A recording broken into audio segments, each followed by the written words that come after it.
Hi, my name is Wayne, and we're going to be talking today about what it truly means to be a disciple of Jesus. You know, the story of Jesus is found in the books of the Bibles that are often called the Gospels. And the first of those Gospels is the Gospel of Matthew. It's divided into chapters and verses. And so the text we're going to be looking at today is Matthew 5, 6, and 7. In this case, Jesus was at a point in his career where he was famous. He'd worked miracles, people marveled at his wise teachings, and a lot of people wanted to be his disciples, that is, his followers, students of his, people who would walk with him and learn from him and pledge their allegiance to him.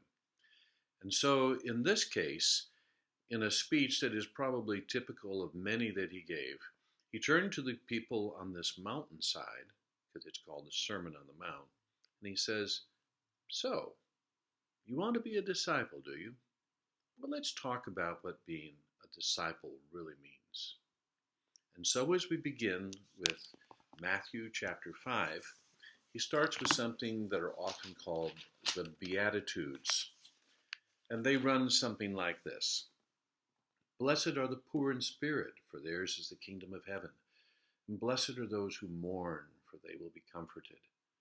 Blessed are the meek, for they will inherit the earth. And blessed are those who hunger and thirst for righteousness, for they will be filled." And he goes on like this for a little bit more. And basically he says, yes, if you're a person who seeks mercy, you're going to find it. If you seek righteousness, you're going to find it. So it's all good stuff. But as you go deeper into the text, he gives some challenges to people who would be his disciples. Look at chapter 5, verses 21 and following. "While you've heard it said to those of ancient times, 'You shall not murder, and whoever murders shall be liable to judgment.'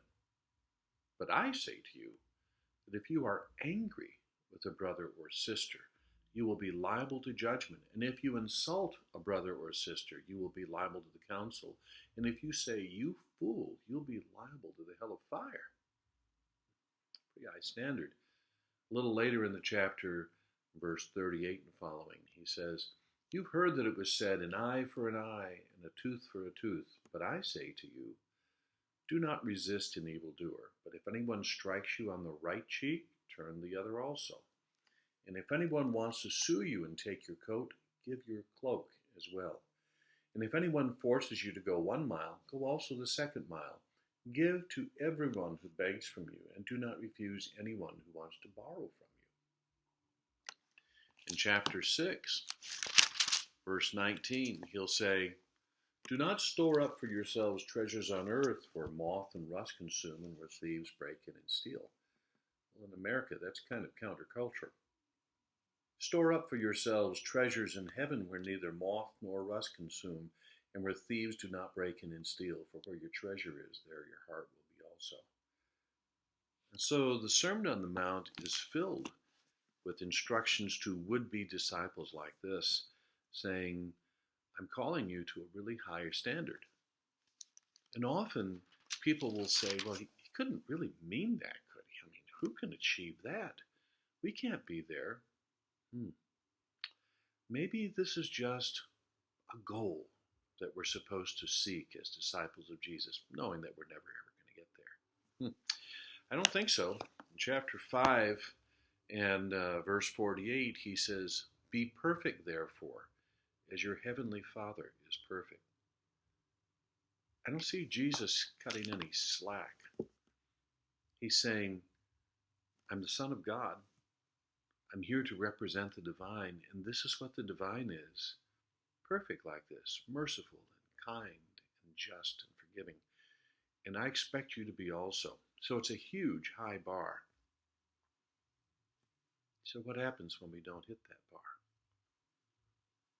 Because none of us are good enough on our own to get there.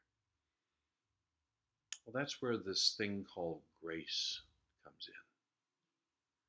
Jesus does not lower the standard for his disciples. If you're going to be his disciple, be aware that he's deadly honest with you. He doesn't sugarcoat it like televangelists do and say, believe in God and you'll get rich quick. There's none of that in the gospel.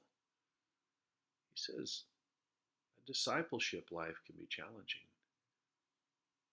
But know this: give it all you've got, be all in. And if you fail, I'll forgive. And that's what grace is all about.